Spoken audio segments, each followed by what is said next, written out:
So, ayan guys, ito na yung ginawa nating salad. Actually, nabawasan ko na ito. Ito yung ating pansit-pansitan na kinuha ko doon kahapon sa likod.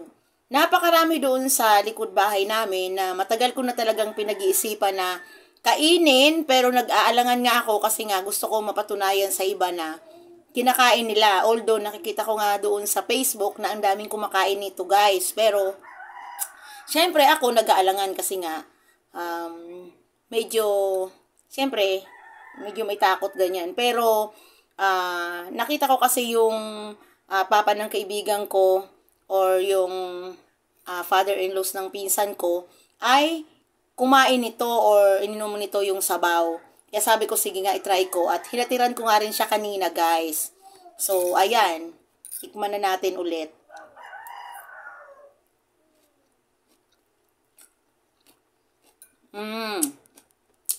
Malutong, crunchy. At hindi pangit ang lasa niya.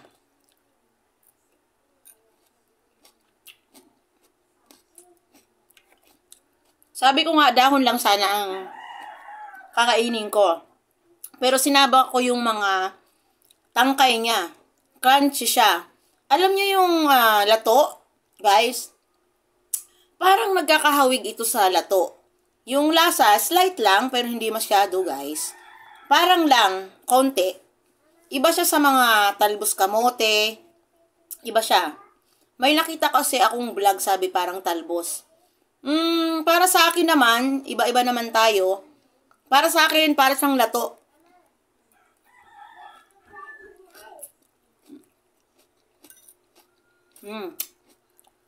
Kanina, naamoy ko. Parang iba. Pero nung nilagyan ko na siya ng mga sahog, lalo na yung kalamansi, maasim. Ang dami ko kasing linagay na kalamansi. Hindi ako dito naglagay ng suka, kamatis at saka luya. Ngayon nung nilagay ko na, mix together ko na, aba masarap siya pala guys. So, sa ating mga kapitbahay dyan na may mga nakikitang ganito, pansit-pansitan, itry nyo na guys. Masarap pala.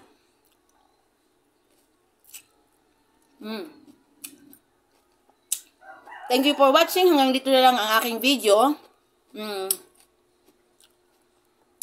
Please subscribe and follow my Facebook, personal and my page. Thank you for watching. See you my next video. Bye!